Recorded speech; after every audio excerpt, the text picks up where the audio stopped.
Everything starts with Lucas Kane delivering a serious monologue that feels like the opening to a villain arc, talking about how we are all just oblivious to the real world. He is basically saying we are living in a simulation and believing whatever the media feeds us. But he had a rude awakening that changed his entire perspective on reality. Lucas describes himself as just a pawn in a massive game he never signed up for, living a totally average life until everything went completely sideways. He sets the scene in New York, calling it the capital of the universe, but the vibe is ominous, like he knows he is about to become the main character in a tragedy. The situation escalates from 0 to 100 instantly as Lucas wakes up from a trance in a diner restroom. He is absolutely spiraling because he just realized he committed a crime he has no memory of wanting to do. It is like his body was on autopilot, and the realization is hitting him that he is totally cooked. Panic mode is fully engaged as Lucas scrambles to hide the evidence, because leaving a bloody knife around is obviously not the move. He is trying to clean up the mess while fighting off a mental breakdown, knowing that if anyone walks in right now, his life is effectively over. A police officer steps up to control the scene, locking everyone down because a crime has been committed, which is Lucas's cue to panic internally. The tension is incredibly high because Lucas is still in the building, and trying to act natural when you are the perpetrator is basically impossible. Detectives Carla Valente and Tyler Miles arrive on the scene to start their investigation, and the dynamic duo energy is strong immediately. They start gathering details about the victim, John, who was just a regular guy minding his business, and they realize the suspect left right before the body was found, which is super suspicious.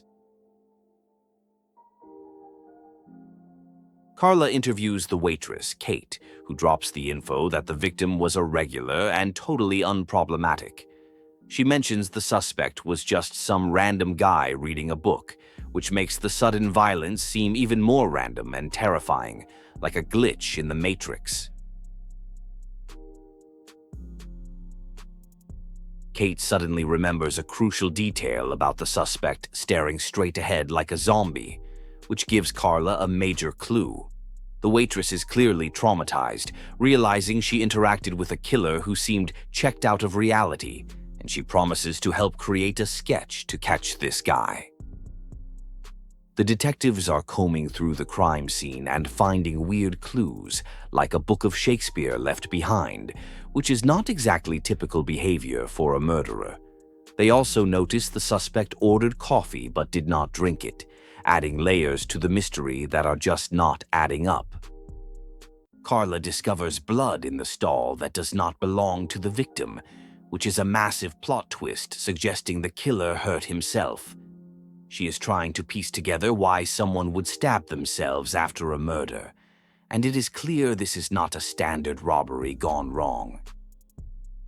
Tyler is absolutely exhausted and complaining about Carla keeping everyone late, but he knows she is a perfectionist who will not leave until she has every crumb of evidence. He chats with the forensics guy, Garrett, about how stubborn Carla can be, but you can tell he respects her hustle. Hi there. If you want to enjoy more gaming lore without grinding for 60 hours, hit that subscribe button. I do the grinding so you don't have to. Your support really helps the channel. Carla interrogates a homeless man outside who goes by Bogart, but he is being super cryptic and seemingly unhelpful. However, he drops a line about seeing something evil leave the diner, describing it as the devil himself, which hints that there is something supernatural going on here. Lucas wakes up the next morning in his apartment, hoping the previous night was just a nightmare, but the blood on his sheets is a harsh reality check.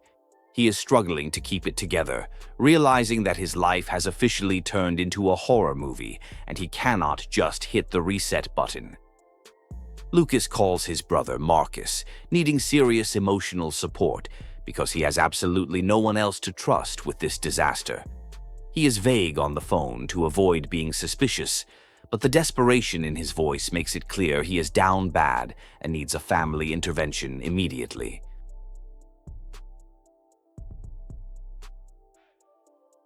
Lucas decides to hide the bloody evidence because leaving incriminating clothes lying around is a rookie mistake. He is moving through his apartment with extreme paranoia, knowing that at any second the police could knock on his door and end his freedom forever. The news report drops the bombshell that a murder took place, and Lucas watches with dread as they describe the crime scene. It is surreal for him to see his own actions being broadcasted to the entire city, making him feel like the walls are closing in on him. The police actually knock on Lucas's door, and his heart rate probably triples instantly as he scrambles to act normal. He has seconds to compose himself before facing the people who are hunting him, and the tension is absolutely through the roof as he opens the door.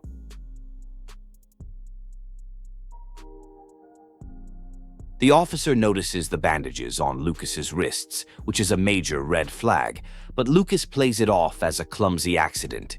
The cop buys it for now, but it was way too close for comfort, leaving Lucas realizing he needs to be way more careful if he wants to survive this. Back at the station, Carla admits she is obsessed with the case and cannot switch off her brain, showing her dedication to the grind. She is running on fumes and no sleep, trying to find that one missing piece of the puzzle that will make everything make sense. Tyler is dealing with his own issues, trying to balance his relationship with his stressful job, and is running late as usual. He is trying to keep things lighthearted despite the dark nature of their work, bringing some much-needed positive energy to the gloomy police station vibe. Tyler spends a sweet moment with his girlfriend Sam, showing that he has a soft side underneath the tough cop exterior. It is a brief respite from the chaos of the investigation, highlighting what he is fighting to protect and why he is thinking about retiring to a quieter life. Carla is digging through old files and finds a classified case linked to the name Kirsten, which seems to connect to their current murder. The fact that the file is restricted makes her even more suspicious that there is a conspiracy or cover-up happening behind the scenes.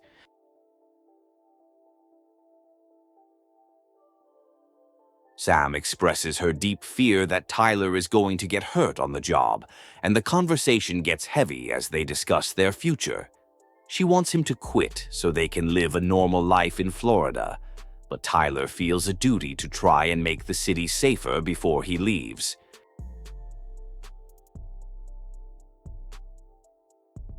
Tyler gets hassled by a colleague named Jeffrey about a debt he owes, and they make a bet on a basketball game to settle it. It shows Tyler's playful nature and how he uses humor and competition to deflect from the stress of his financial situation and the job. The forensics report comes back with confusing results, revealing that the killer and the victim both bled at the scene. Carla and Tyler are baffled by the evidence, especially the fact that the killer seemingly wounded himself for no logical reason, which does not fit any standard profile. Lucas meets Marcus in the park and finally confesses that he killed someone, but insists he was possessed and not in control.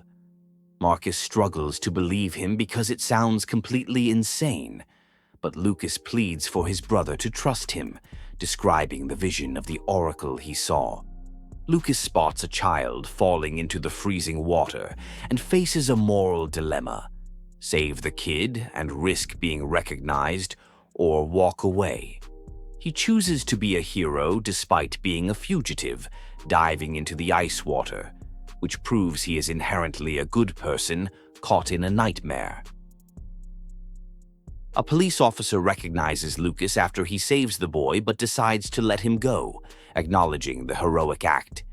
It is a powerful moment of mutual respect, where the cop decides that saving a life earns Lucas a free pass, giving him a second chance at freedom. The coroner explains the gruesome precision of the stab wounds to Carla, linking it to a past case with the same ritualistic method.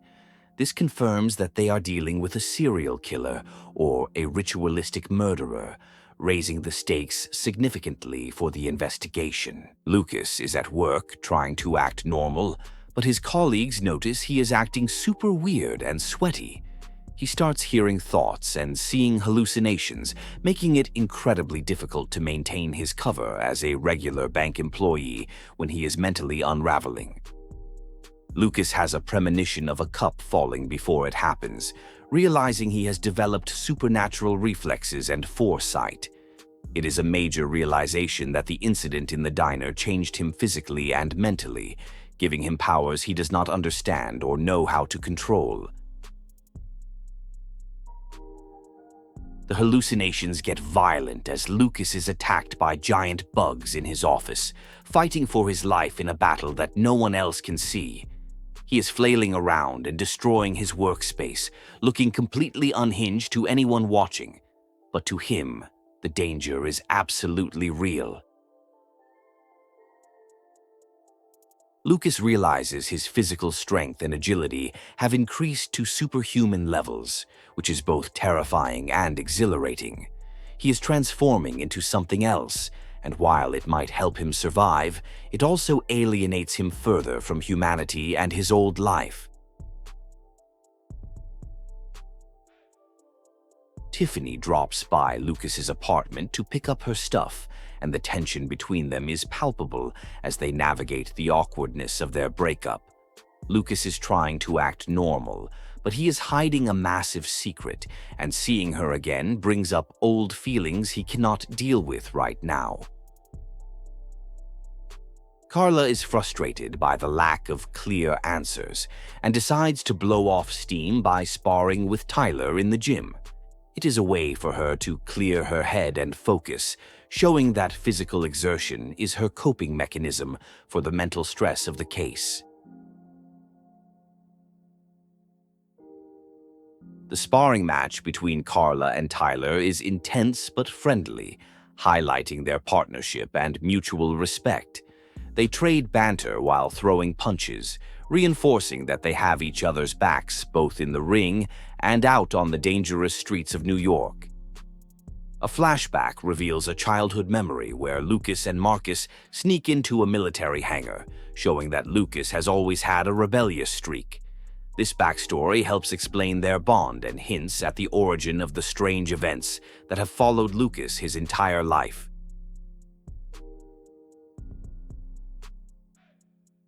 In the flashback, young Lucas senses impending danger and tries to warn his friends that the hangar is going to explode. His ability to predict the future was present even then, but naturally, the other kids think he is just being weird and ignore his warnings. Marcus visits Lucas and gives him the address of a psychic named Agatha, who might be able to explain what is happening to him. It is a desperate move, but Marcus realizes that science and religion are failing to provide answers, so they have to look into the paranormal. Carla faces her claustrophobia head-on while searching for files in the precinct's archive room. The lights go out, triggering a panic attack, but she forces herself to push through the fear to get the information she needs, proving her resilience and determination. Tyler visits an old Chinese bookshop owner to get info on the book found at the crime scene, and the interaction is hilarious. The owner drops the mystical act and reveals he is just a regular guy from Brooklyn, breaking the stereotype and giving Tyler the info he needs.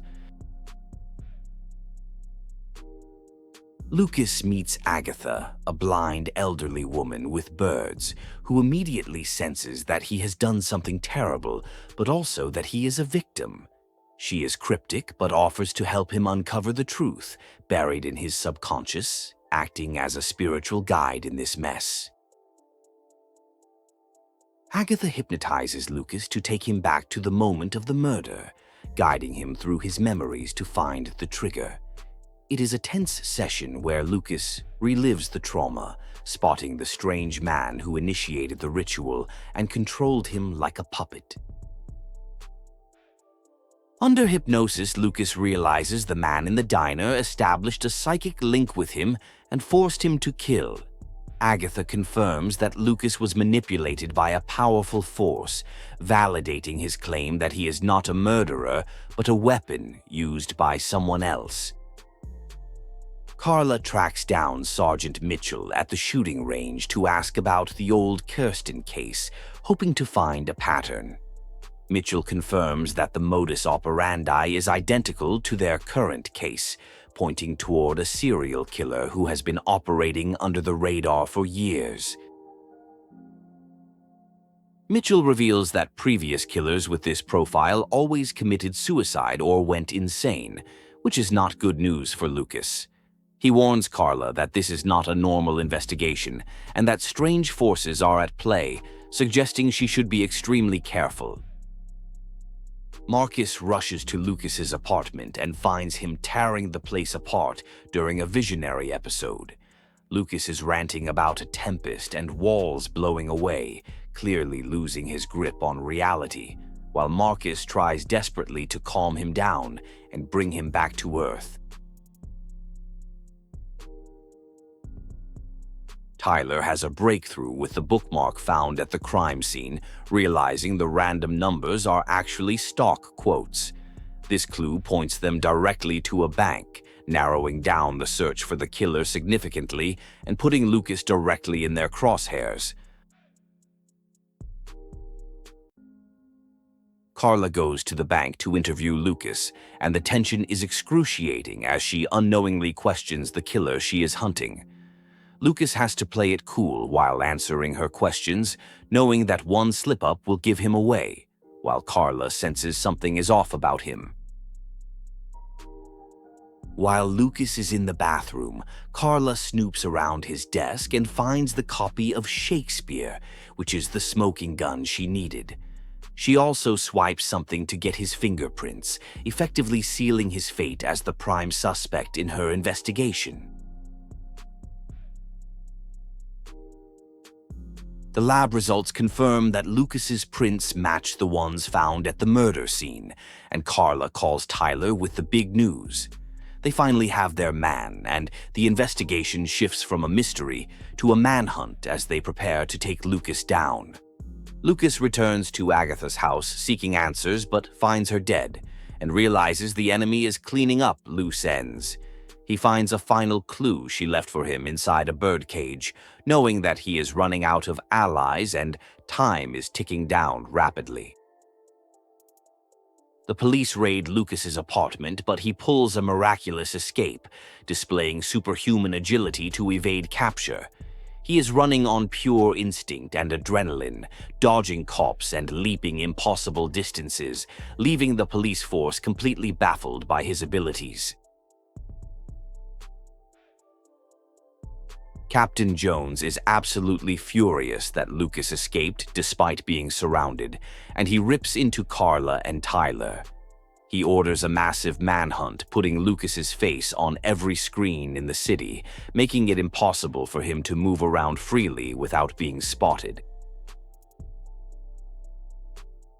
Agatha's spirit visits Lucas and reveals the bigger picture involving the Orange Clan and their search for a little girl. She explains that Lucas is a pawn in a cosmic game and warns him that he needs to find this child before the bad guys do if he wants to save the world. Lucas tells Marcus about his new powers and the conspiracy, realizing he has to go underground to survive. The city is freezing over as the temperature drops drastically, mirroring the darkening tone of the story as the apocalypse seemingly begins to unfold around them. Carla and Tyler investigate a new double murder at a laundromat that matches the ritualistic style, but realize Lucas could not have done it. This confirms there is another killer out there, or the Oracle is still active, complicating their theory that Lucas is the sole perpetrator. Lucas breaks into Tiffany's apartment because he has nowhere else to go and is freezing to death. It is a desperate invasion of privacy, but he is in survival mode, hoping his ex-girlfriend still has enough love for him to not turn him in to the cops immediately. Tiffany comes home and discovers Lucas, and instead of screaming, she offers him shelter, proving she still cares deeply. However, the police arrive moments later, forcing Lucas to hide while Tiffany covers for him in a tense standoff with Tyler at the door. Carla visits an asylum to interview a patient named Janos regarding the Kirsten case, hoping to understand the killer's mind. Janos rants about the Orange Clan and invisible enemies, which sounds crazy but actually aligns perfectly with what Lucas has been discovering.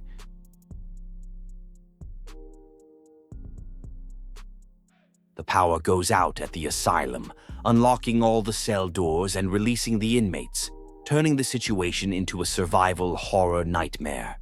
Carla has to navigate the dark corridors while avoiding psychotic patients, relying on her stealth and nerves of steel to escape.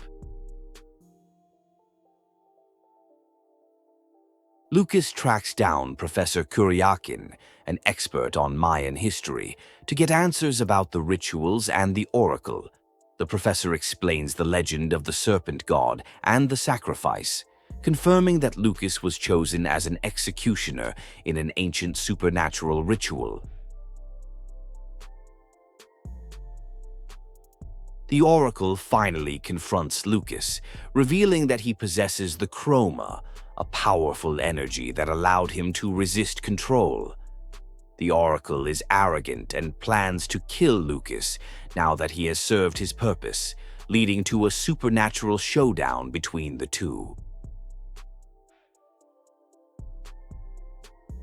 The Orange Clan leaders discuss their frustration that Lucas is still alive and has the chroma, realizing he is a threat to their plans. They are also worried about a rival faction, the Purple Clan, interfering, setting the stage for a three-way war for control of the future. The Oracle kidnaps Tiffany to lure Lucas into a trap at an abandoned amusement park, using his love against him. Lucas knows it is a setup but goes anyway to save her, showing he is willing to sacrifice everything for the people he cares about. Lucas falls to his death trying to save Tiffany, but is resurrected by an artificial intelligence group who opposes the Orange Clan. They reveal he is now technically dead, but animated by their technology, making him a soldier in their war whether he likes it or not. Carla meets Lucas at Tiffany's grave, and instead of arresting him, she listens to his story about the clans and the end of the world. She decides to trust her gut and join forces with him, pivoting from hunter to ally in a massive shift for her character arc.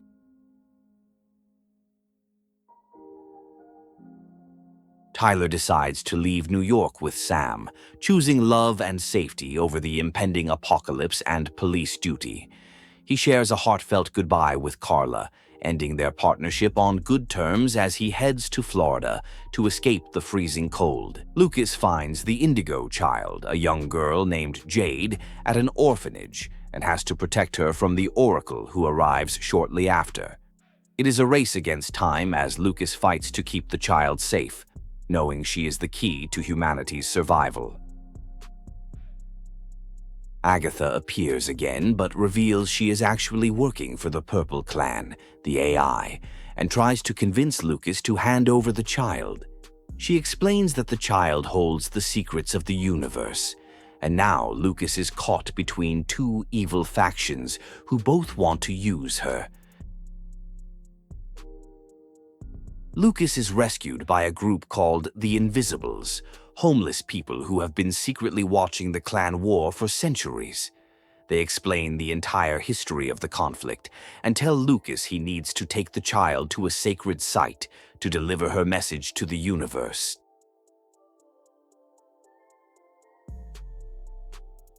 A radio broadcast reveals the world is ending as temperatures plunge, causing global chaos and panic. The stakes are now literally the survival of the human race, putting immense pressure on Lucas and Carla to succeed in their mission to reach the military base. Lucas and Carla arrive at the Wichita military base, the site of the artifact that started everything. The place is crawling with enemies, and Lucas has to fight his way through to the hangar, preparing for the final battle to decide the fate of the planet. The Oracle blocks Lucas's path, and they engage in a final supernatural duel for custody of the Indigo Child. Lucas uses his full power to defeat the man who ruined his life, exacting justice for Tiffany and everyone else who suffered because of the clan's ambition.